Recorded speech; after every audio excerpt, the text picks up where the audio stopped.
There you go. Hi, Craig. How are you today? Some days are better than others, I guess. It's good to see you again. Thank you. Can you tell me a little bit about how your week was?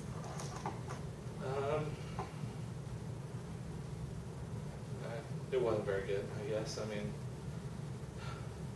I don't know. A lot of stuff happens, day-to-day thing. Right. Can you give me an example of something that didn't maybe go great?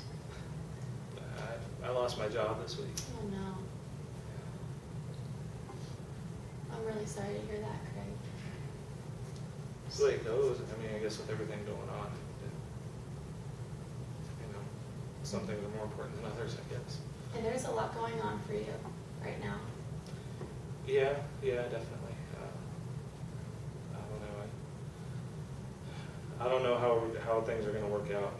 Everything's just a jumble inside my head. I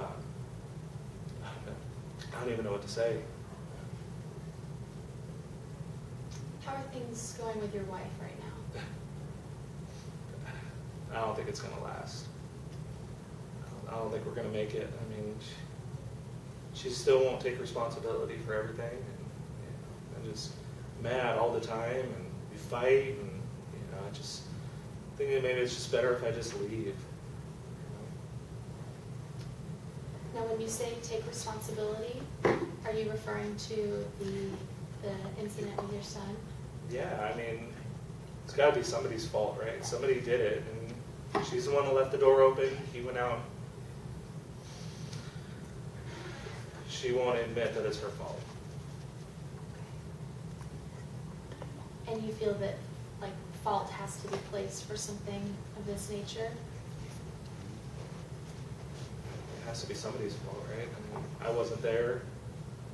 Maybe it's my fault for not being there. I mean, if I was there, then, the door would have been closed, and, so maybe it's my fault. But she's the one that was there. She's the one that's supposed to be watching him. She wasn't there watching him. He fell in the pool. He's dead. He's gone. I don't know. Do you express these feelings to your wife? Yeah, a lot. I mean, it's a constant conversation with us. We're always talking about it, and I don't know. So I just don't think it's going to work. But you are communicating. You mentioned that it is a conversation that you have. Yeah. Not a very pleasant conversation, but yeah. Mm-hmm. Okay. Is she willing to speak about this incident with you, or is she more closed off and tries not to talk about it? Well, no, I think she's afraid to keep bringing it up because I think she feels guilty. Mm-hmm. So she doesn't like to talk about it. But, obviously it's the main thing in our life right now, so it's what we're going to talk about. Right. And you had mentioned earlier that you maybe felt some of that guilt too for not being home. Well, yeah, I mean, can't even leave the house without feeling guilty anymore. Maybe it's just best if we don't even live there anymore, but she doesn't want to leave, and, so.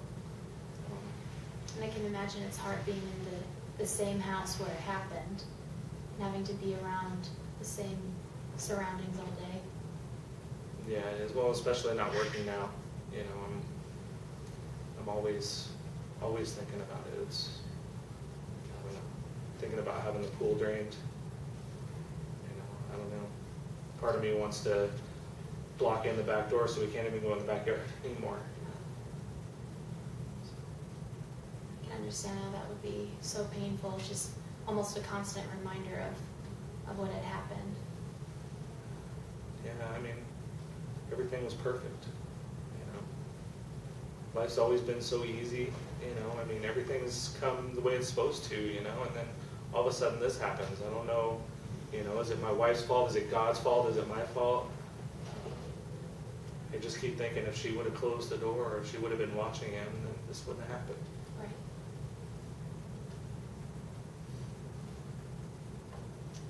Craig, I want to do a little role play activity based upon what we've just mentioned today. Would that be okay with you? Yeah, I guess so. What do you have in mind? Okay. I'm going to play you in this little role play. Based upon what you've just told me, I feel like I have a little better understanding of how you're feeling, and I want you to play your wife in this situation.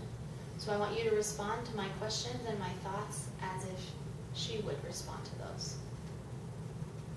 Okay? Okay. All right, let's try this. What is your wife's name, first of all? Nikki. Nikki, okay. Nikki, I can't even believe what has happened with our son, and I just really wish you would have been more careful with him. It's not my fault. You can't blame me. Whose fault is it, Nikki? You were home with him. It was only you. It has to be your fault. It was your fault. I wasn't here. It wasn't my fault. Why does it have to be anybody's fault? It doesn't have to be my fault. It just happened. I didn't mean for it to happen. It was an accident. How do I know you didn't mean for it to happen? Maybe he was crying. Maybe he was upset and you just didn't want to deal with him and he just escaped. Maybe you're relieved this happened. I don't know how you could think that. You know how much I loved him. I mean, I just can't believe this. I even lost my job this week because of this. Because of you leaving that door open, and our son is dead. Our only son is dead because you left the door open. I don't know why you keep blaming me. None of this is my fault. It has to be your fault. Why does it have to be somebody's fault? Okay, great. We'll be done with that. How did that feel for you, Craig, to hear that? Well, I guess, I don't know. It was awkward.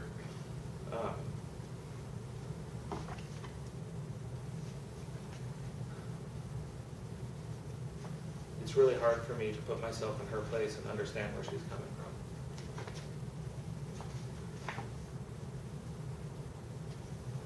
I don't know. You know, it's just a constant pain, and I can't imagine that she's feeling the same thing that I'm feeling. So it makes it really hard for me to understand, I guess. As you were saying the things that your wife possibly even says to you, that it wasn't her fault, it was an accident, how could you believe I would do it on purpose? As you were saying those things, were you maybe getting a better understanding of where she's coming from? I guess a little bit. I mean, you know, I'm still mad. I don't know. I don't know how to let go of that anger. But I guess I can see why she would feel the way she does. And when I said that she loved him too, you know, I guess I kind of got a glimpse of how that, you know, she didn't do it on purpose, I guess. Right. That was a big thing for you to say right there, wasn't it? Yeah. That was a powerful statement.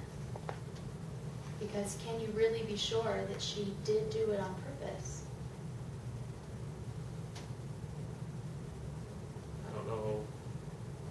I don't know how to say that she didn't do it on purpose. I don't know how to, I feel like I have to blame somebody. She's the easiest person to blame. Right. And this is normal, what you're feeling, this anger and this wanting to point the finger and to blame someone. That's absolutely normal, and that's a healthy part of the grieving process, is to understand that maybe there's no one to blame, but you feel like blame has to be placed. Yeah. I mean, maybe it's better if maybe it's not her. Maybe I just need to keep blaming God. I mean, He's the one that allowed this to happen, right? He could have stopped it. Maybe that's where the blame needs to go.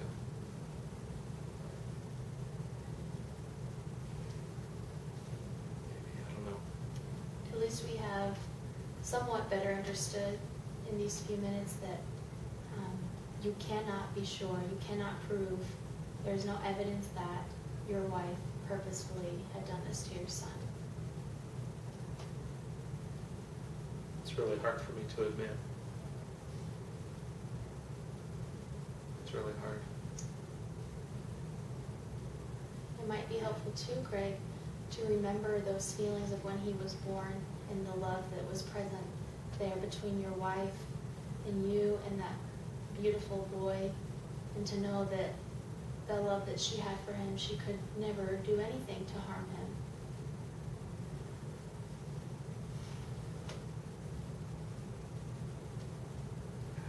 I don't know. I don't know how to do that. I don't know how to do that without reliving everything, you know. Right.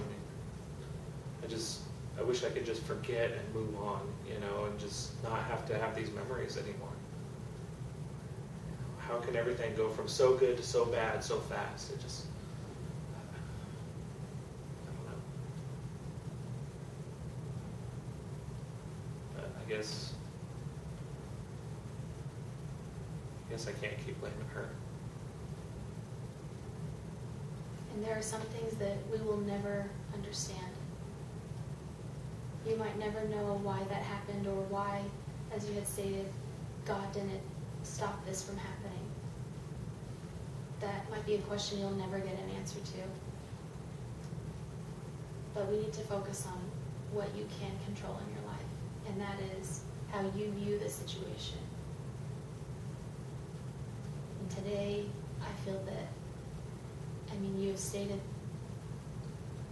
that you really, truly believe that it was your wife's fault coming into the session.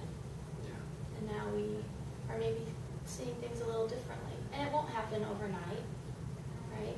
Yeah. It's still going to be a battle. It's going to be very difficult and a constant reminder, as we talked about earlier, just being in the home is painful.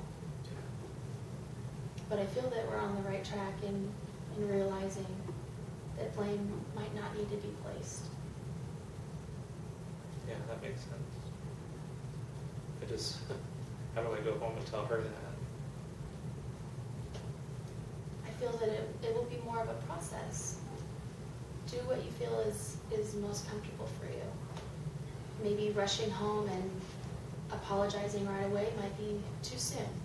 Maybe you have accepted a new idea today, and that will take some time to sink in and to soak in and to realize that, hey, maybe it can be viewed this way instead. We can work on a smaller goal maybe for this week. Okay. What do you think is something that you could accomplish in the week? Maybe it doesn't involve your wife at all. Just remove your wife from it. What you have discovered today is something that you can just focus on yourself and keep within yourself and think about. And when you feel comfortable, you can bring it up with your wife. Okay. But what's something that you can do?